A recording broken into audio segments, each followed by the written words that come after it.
Yeah. Yom Yom.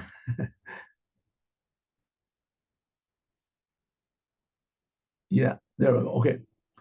And now, religious Jews, and eventually every Jew, puts on tefillin.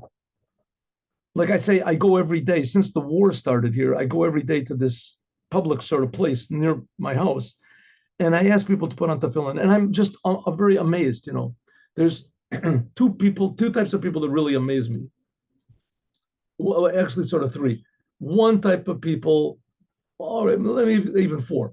One type of people that don't want to put on tefillin, but they say with a smile. It used to be they used to get mad. No, thank you. They say thank you. No, I don't want to. Thank you.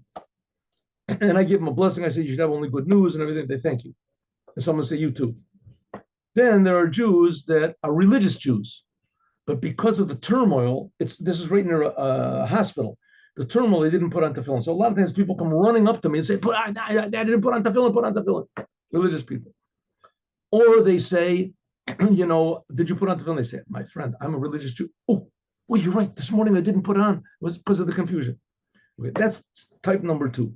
Type number three, Jews that totally do not look religious.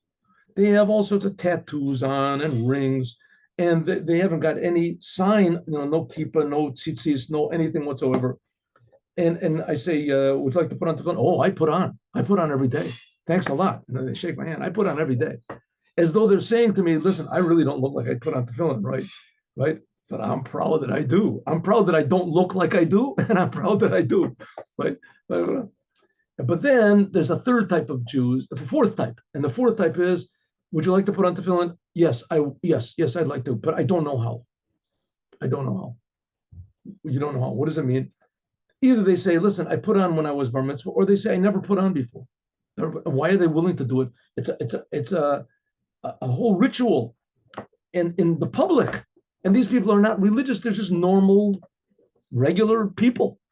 They're not saying, yes, please save me. My mother is sick. I need something. No, just normal. Yes, I do, but I don't know how. And so what does it mean? It means that putting on tefillin is not a religious thing only. Of course, it is a religious thing, but it's a Jewish thing. Jews put on tefillin because they're Jews. It's a Jewish thing to do. So those people who realize this, so they put on tefillin, they put on one pair of tefillin. Now, what's inside of the tefillin? What's inside of the tefillin? Inside of the tefillin are 4 paragraphs written on parchment, and these are the 4 paragraphs that this commandment is mentioned in the Torah. The commandment is mentioned 4 times and in different places, and these 4 paragraphs are written down. This is all given to God by Moses on Mount Sinai. As soon as he came down from Mount Sinai, he told everybody what tefillin is.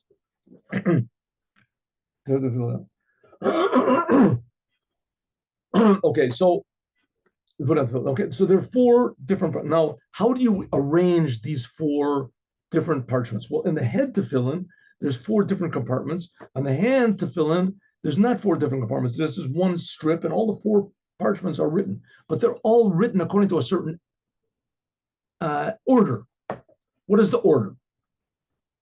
So there's 4 different opinions what this order is. One opinion is Rashi.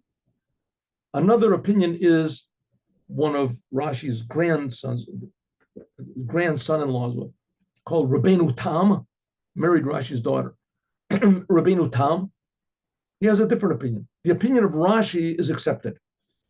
It's accepted. The opinion of Rabbeinu Tam is correct, but in the spiritual worlds. Therefore, there's even a law in the Shulchan Aruch that a Jew who fears God should put on both. First of all, you put on Rashi, and then you put on Rabbeinu Tam. There's some Sephardic Jews that they have small tefillin, and they put Rashi first and Rabbeinu Tam in back. Put on the same time. But really, there's 2 other opinions. There's 2 other opinions, and that is how they say that the head tefillin is different than the hand tefillin. One is a variation on Rashi, that's called Shemusha Rabbah, and one is a variation on Rabbeinu Tam, that's called the Ravad. Okay. The Lubavitcher Rebbe said that all Jews should put on 2 pairs of tefillin. First of all, you put on Rashi, and then you take off the Rashi and you put on Rabbeinu Tam. Or if you're a Sephardic Jew and you go according to that, then put them on at the same time. But you put on 2 pairs of tefillin. But special Jews that are God-fearing and the special God, they had the right to the Rebbe and get special permission.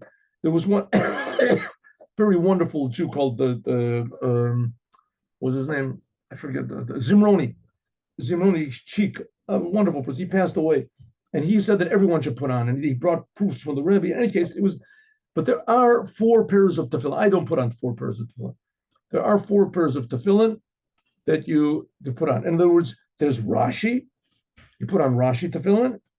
Then you take off the head of the Rashi and you put on what's called the Shemusha Rabbah. Then you take both of them off. You put on Rabbeinu Tam tefillin, and you take off the head tefillin of the Rabbeinu Tam, and you put on the Ravad tefillin. And now the Rebbe is telling you how to do it. Those people who do put on 4 tefillin, 4 pairs, this is the procedure. First of all, you put on Rashi head and hand tefillin, and then you say Hazin, etc., etc. You pray the whole morning prayer in Rashi. Then after you finish the morning prayer, you remove the Rashi tefillin, and you put on the head. You just remove the Rashi tefillin from your head, and you put on your head Shemusha Rabbah tefillin. That's a little bit different order of these 4 terah. And then you say just Shema, and you say the daily portion of Psalms every day, etc. Okay, then, and some people read Rashi, and then you take off both of the pairs, then you put on Rabbeinu Tam tefillin, you say the Shema, and then you take off, and you say other things also. Here it says what you say. They say there's the 6 things you have to remember every day, going out of Egypt, receiving the Torah. Then you take off the head tefillin from the Rabbeinu Tam, and you put on the Ravad tefillin, and you say Shema, etc. That's how it's done, 4 pairs of tefillin. I advise everyone to put on 1 pair of tefillin, and if you decide to put on 1 pair, then according to the Rebbe of Lubavitcher, you should put on 2 pairs, Rashi and Rabbeinu Tam. And then ask your local Chabad about the other 2 head tefillin that you put on. That is today. Now let's do Shabbat. Now we'll do Shabbat and Shabbat. Just as with the mitzvah of tefillin, there is a designated place on your head and on your arm, and you feel the weight, you feel the physicality of the head tefillin and the arm tefillin. You feel it on your arm. So also all the commandments, even the commandment of loving God and fearing God. Loving God and fearing God, it has to be felt physically. Like the Rambam writes, it's a commandment to love and fear the revered and awesome God. Like it says, love God, your God. And it also says, fear God. How do you do these commandments? The degree of fulfillment, so you have to feel it. You have to have a bodily sensation of love that your heart actually feels, just like when one person meets a truly devoted friend, not only do you feel good and forget your troubles, he even enjoys a newly awakened inner liveliness and optimism, all stemming from his cheerful mood, right? You see somebody you really like, and I'm going to tell you a story about that. I don't remember if I told it. What can I do? I'll tell you a story about that, I hope, about love and how love is expressed in feeling, in your body, feeling. So the same thing is when you feel how good God is, so you forget about all of your other troubles. Also the same thing with fear. When you fear God, you feel a great dread and fright. At that moment, you recall whatever you didn't do properly, your words, your heart feels a pain. But when you fear God, you don't fear anything else. Same thing is you can also experience a tremendous shame from God's tremendous goodness. So you feel ashamed. That's a deeper inner fear of God. These types of fear are supposed to be only for seconds. You feel it. Love is supposed to be a bit longer. It's more positive, right? Real positive. But nevertheless, there has to be physically felt in your body the feeling of love and fear of God. This is especially when you pray. This is especially in the time of prayer, not in the time of business or when you're walking down the streets, all of a sudden you're overcome with tremendous love of God and fear of God, right? And if you are, you should try to remove your mind from it because it'll interfere with your daily normal practices of carrying on a normal life. But it has to be a basic foundation of your whole day, fear and love. This, what do they call it? There's a word for it, not corporeal, visceral. Visceral love and fear of God. Good. Now, story. 1 minute story.